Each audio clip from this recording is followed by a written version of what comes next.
Here, Butts. Hi there. You want to come be on camera? Come here. She's scooting along today. She's enjoying some avocado. Nature provided this really handy bowl. Yum, yum, yum. We're just going to wait for a couple of our friends to drop in and say hello. Well, I guess I don't really have to wait. So I had completed the 30 days of yoga with Adrian. And it was really great. The last one, that last episode that we had done. Oh, I didn't even, okay. Well, the last episode that we had done, it was like going through and it was like, all right, it was like freestyle. Like we got to do our own practice and kind of pick our own journey and our own adventure. Who's joined us? Yeah. Hi there. Tamara. Is that how you pronounce your name? Oops. But we had gone through the last one. Hi, Mandy. We had gone through the last episode, and I'm talking about yoga, the Yoga with Adrian series that I do.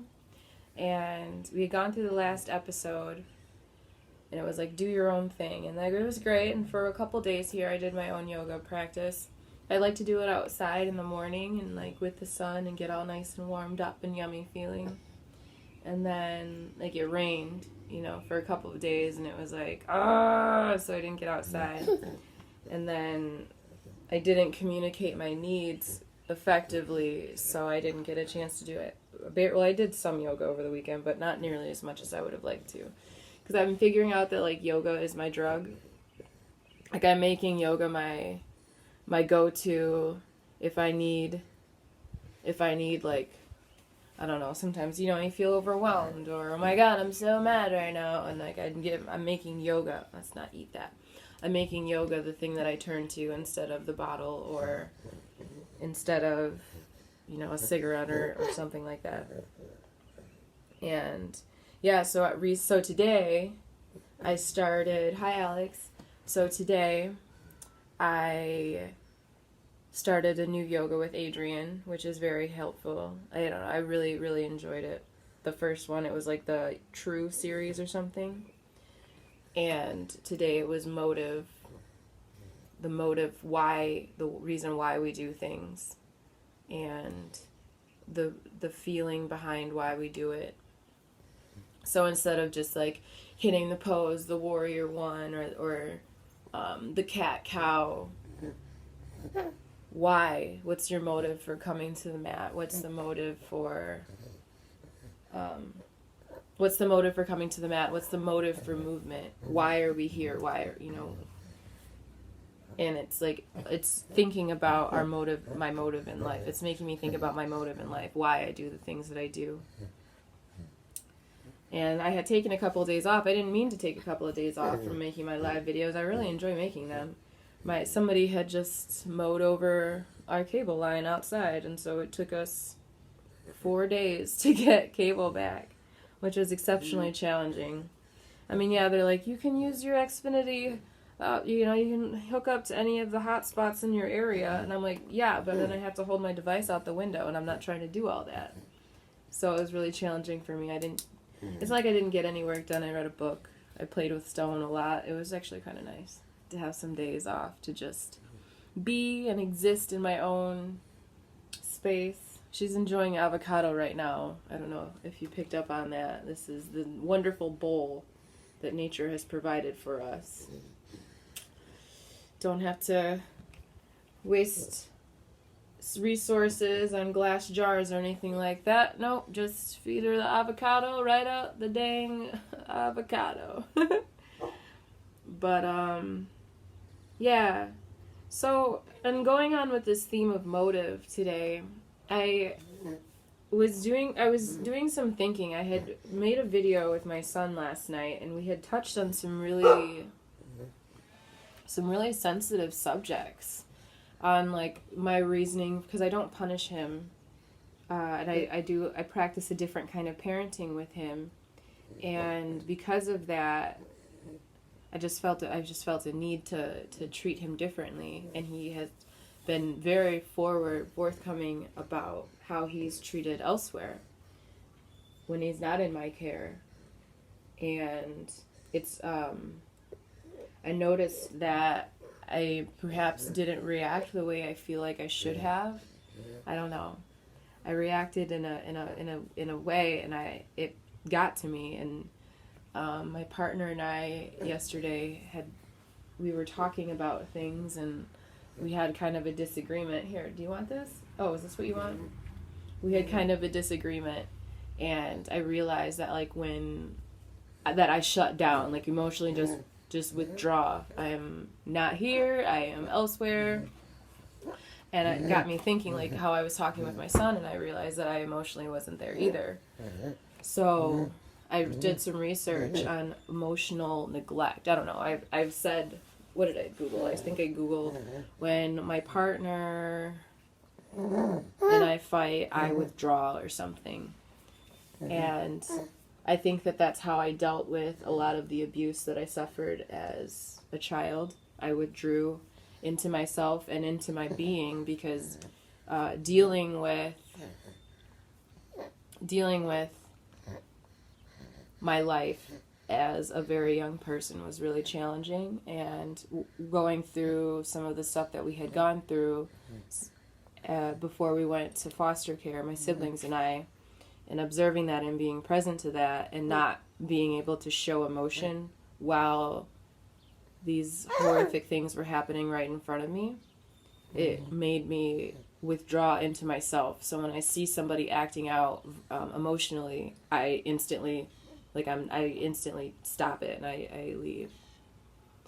Oh, hey, Pumpkin, I miss you too. Thank you. You're very sweet. Donna says, I miss you so much. You're incredible. I know her better as Ashton, but that's cool. Hey, Matt. But, yeah, so I was just talking about emotional neglect. And so now when my partner and I, the reason why we're partners is because he's the number one, my go-to person when I'm feeling emotional turmoil. And I'm his go-to person when he's feeling emotional turmoil. So he was feeling emotionally turmoiled yesterday. And instead of offering words or friendly touch, I instantly just withdrew into myself. And I kept saying, I don't know, what do you want me to do? What are you expecting me to do right now? I don't know, I'm lost. I felt lost. I felt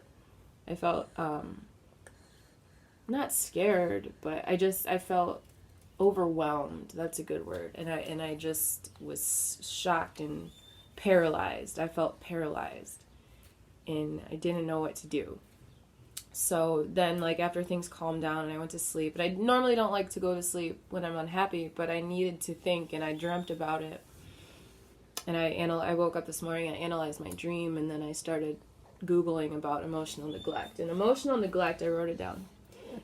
It differs from emotional abuse. And emotional abuse involves adding behaviors or doing things that are emotionally traumatizing, like constantly complaining. That's like a thing. If you're a constant complainer, the person that you're complaining to, it wears on them. Belittling, name calling, badgering, these things are emotionally abusive in relationships. But emotional neglect is omitting things that promote emotional well-being. So yeah, what did you get on your mouth? So when my partner was experiencing emotional turmoil and I had nothing to offer him, I just stood there basically with the dumb look on my face. That was me emotionally neglecting him. And as, I don't know, maybe you're similar to me in that you grew up in this pretty crazy, hectic life, and you were emotionally neglected as a young one, and because you were emotionally neglected, you are unable to emotionally be there for somebody else. And I mean, I'm not saying that I do it all the time. Clearly there's specific ways, and I'm very into my emotions, and I'm really into solving why it is that I do what I do.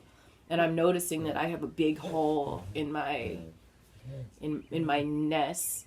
So I would like to get to the bottom of it and make sure that I'm being the kind of partner that I need. And I know that a lot of times, like, some of the symptoms can feel like your partner doesn't understand you, or you can't relate, or like if you are in a partnership and you find yourself going to your friends for emotional support instead of going to your partner. Like, you should go to your partner, it's okay. Or you revert, or you go inside yourself. I go inside myself a lot. I have a very rich inner life.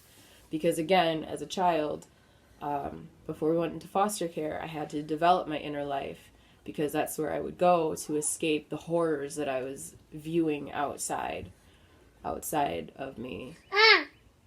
You see the dog? But yeah, so, and I feel like because I grew up that way, and I feel like a lot of people grew up that way, emotionally neglected. And again, it's not all the time, but because we were emotionally neglected, we don't know how to relate to other people. So we need to learn these skills. And I know that a lot of times people say, well, I give my kid all, like, they have all of the things I never had, like toys or clothes, they live in a nice area. That's all well and good. But if you're not providing these emotional cues, like you get these emotional cues and you just drop them, you're not picking up on them or responding accurately or in a timely manner, like, you're destroying your relationship and you don't even realize that you're doing it. And so after viewing the video that I had made with my son that I was going to post to my YouTube channel, I don't know, I might still end up posting it because like, I don't know, I had watched the video and then I watched it again and made another video and I was like, whoa, I totally missed those cues. And then I missed them again, or I missed different ones. He had given me different ones, and I'm just like observing like how, and I'm not saying I obviously emotionally neglect my son. Well, clearly I do, you know. A dog, yeah. But at the same time, I'm working toward getting better at it because I never knew. I didn't know. And after speaking, you know, with some of my family members recently, I realized, like, I had dropped some intentional emotional cues and they didn't pick up on them at all. They did not respond in a timely manner, just like, and I was like, wow, okay. And I'm just seeing, like, where it comes from, where it stems from, and then it's just, like, interesting to see how it plays out. And it's important, though, to provide these emotional well-beings for our children, or this emotional support for our children, and to be there for them, to really truly be there for them. Because they're new here, and they don't know what these emotion things are. They don't know how to navigate them, or how to be there for themselves, or be there for other people, and they learn by watching. You know, I did notice something, though. I pointed out to my partner, I was just saying some random thing. I don't remember what I was talking about, but he responded to me with empathy. He empathized with me, and I was like, whoa, you literally have never done that before, which is pretty cool. And instead of me pointing a finger and saying, you don't empathize with me, what I did was I didn't say anything, and I just started empathizing with him. I read a lot of Psychology Today. I, like, Google a lot of psychological terms. Not terms, but issues. Like, if ever there's, like, an issue that goes on with us, like, whatever we fight about or, like, whatever's going on, I always Google it. And I read a lot of the articles, like I said, on Psychology Today, and just to feel more confident. I don't know these things. I was kept from close personal relationships for a long time, and they kind of personally, they scared me. Even when after I had left my husband, I refused to form them, and every time I, like, would try to form them, they really just fizzled out not too long afterwards, and I would just stand there like, I don't know what you want me to do, I don't know what you want me to say, I don't know. I feel like my education failed me. I know a lot about perimeter. I know the Pythagorean theorem, I know proofs from geometry class. I know a lot of calculus. Actually, I love calculus. The highest math I got to was Calc 3. But anyway, I know a lot of calculus, but at the same time, I don't know. I'm learning how to relate to other people, and I'm learning how to better relate to myself, and to be honest with me, and like my standing and my place here. So, I don't know. I try. I don't think I try. I do. I actively pursue these things because it's important to me, because humans, we're like relational beings. We need each other. And here I am being this relational being, being unable to relate to other people. And yet I've made these little people. I've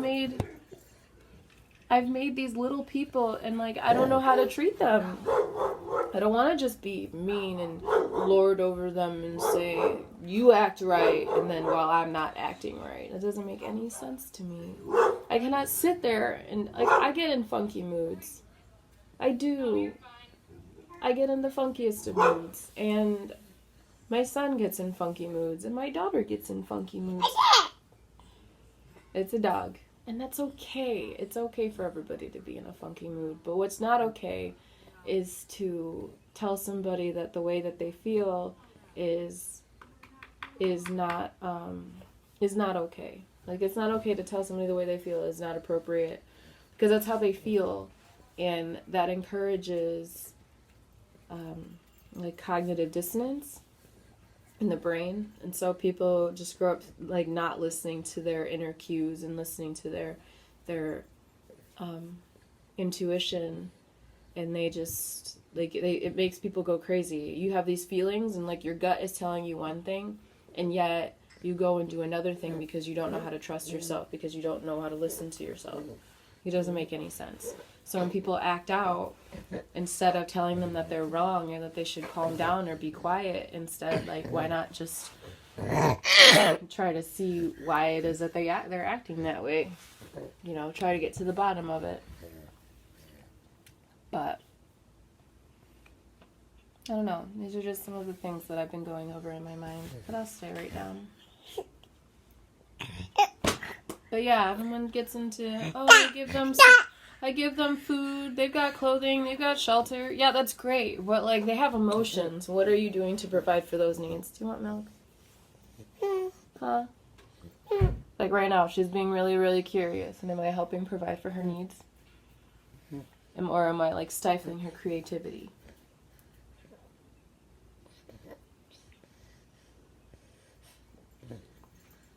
And then instantly I change and she's got a smile on her face. Alright, you want some milk? You want some milk? You want some milk? You've got avocado on your face. Here, butts. You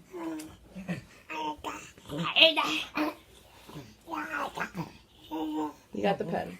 You got the pen. But yeah. Oh yeah, and then there was Mother's Day. Happy Mother's Day. I think I went off a couple videos ago on how I feel about Mother's Day. Or maybe they're posted on my YouTube channel. I've done a couple videos and they're posted to my YouTube channel. They are not on Facebook, so if you want to hear my personal thoughts, go there and check it out. Anyway, it was kind of nice. I didn't realize what I wanted to do until I was like in the day, and I realized I did not want to get out of bed, because if I got out of bed I would see the pile of clothes I needed to fold, and I didn't want to fold them. And I would see the kitchen that would probably need cleaning, and I did not want to clean it. And I would find 1,000 things to do, and I did not want to do any of them. So I just stayed in my bed and I watched Netflix. It was nice. And then I wanted to be weighted on hand and foot. Not that I really have a lot of needs, but I just had I had my partner make me almond butter toast with some maple syrup. And then I didn't change any poopy diapers, and that was really nice for me. I deal with so much shit on a daily basis. I said shit. But it was kind of nice to not, I don't know, to not. And what else? Oh, my friend started a live video.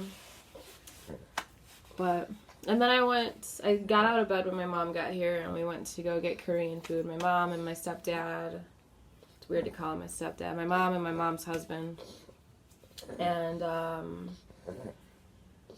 my sister, my partner, and I, and my kids, we went to go get Korean food, and it was kind of a whole debacle, and it was a whole thing, but it was still really cool. It was nice to be able to be with my mom and just exist in the same space.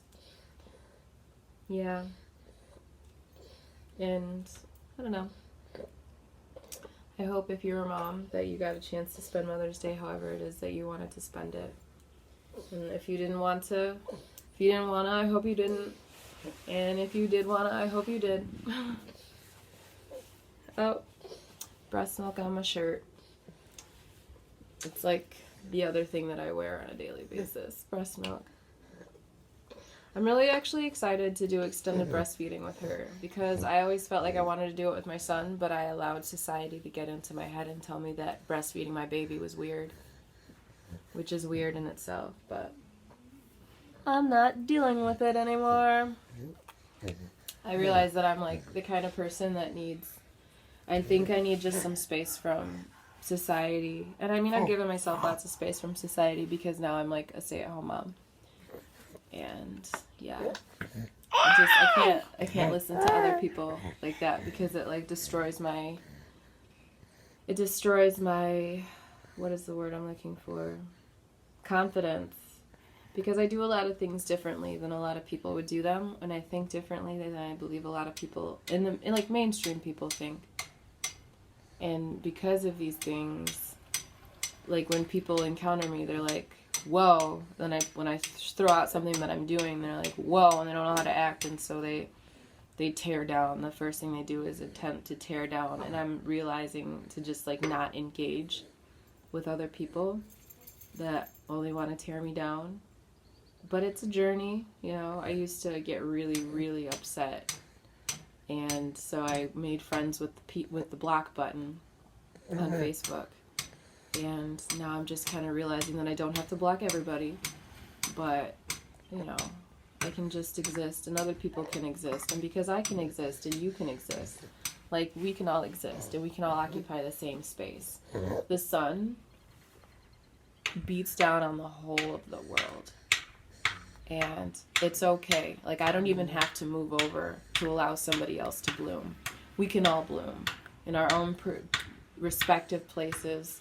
There's enough sunshine for everybody. So I'm just going to do that. So let's see here. What did I talk about? Oh, I talked about me starting the new yoga series with Adrian. It is called True. I love it. It's great. I like the start of it. It's weird because to have seen her from like 2015 to something that's clearly she's just recently done. It's like, whoa, you're so different, Adrian. You just changed. It's only been a week. But yeah, it's good. And then I talked about motive, like why it is that we do the things that we do. Why do I parent the way that I parent? Why do I pick my arm up and move it that way? Why do I do these things? Motive. That was the thing of the day.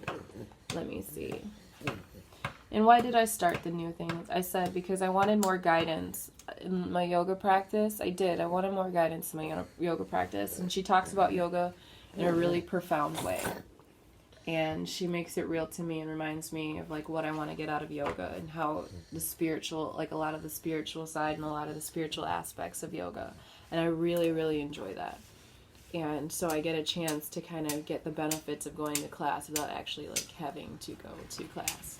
And I really, really like that. I mean, obviously when you're there present with other people, it's cool. But like this is like my yoga studio here. I have my own personal yoga studio. And I love it. And it makes me feel good to practice yoga in here. And I like to practice yoga in here. But I also really like to practice yoga outside in the front yard in the morning. Maybe I'll just do both. Darn, I've done yoga twice today. But, yeah, and then I also discussed emotional neglect. And emotional neglect is omitting behaviors that promote emotional well-being. So, like, when our partners are experiencing emotional turmoil, to not offer words of encouragement or to shut down. I shut down. I realize this. I withdraw into myself and I shut down. Like, I don't intend to, like, give the silent treatment, and it's not like, oh my God, I'm so pissed at you, I'm not talking to you. I just literally, like, I don't know what to say, and I get, like, doe-eyed, and I'm just like, and that's just kind of, like, my life. But I'm learning, I just found it out, and I'm realizing, are you farting? I'm going to make a whole bunch of changes to myself. Radical change, that's my job. I dreamt about a microwave last night with no buttons. And the microwave means that radical change, no matter how it destroys you on the inside. And I feel like I need to be destroyed a little bit on the inside. Some of my walls need to come crashing down. And so I'm going to learn how to be more present to my partner and be able to give him the emotional support that he needs, and not just be like emotionally supportive, like, yeah babe, I totally support you, but like actually be there for the good times and the bad too. I mean, what is bad, but yeah, so there's that. And then parenting, being there, yes, but to emotionally support the children, which clearly my child needs to be emotionally supportive. I don't know, she learned how to say fish. She says, or, it's really cute. Yes, but, yeah? Okay, well, we can go check it out in a second. Every day she learns more. It's crazy. But, yeah, this video's gone on long enough, and I appreciate you for sticking with me and watching. And, yeah, and if you're watching this on a replay, will you, like, hashtag replay, or, like, say what's up, or, like, post a comment, just so, like, I know, like, hey, you're here. You're here, and I love you. And I just want to talk to you. But, let me take care of this child here. What's up, Butts? What's up? I hope you have a really great day. I love you. Bye-bye.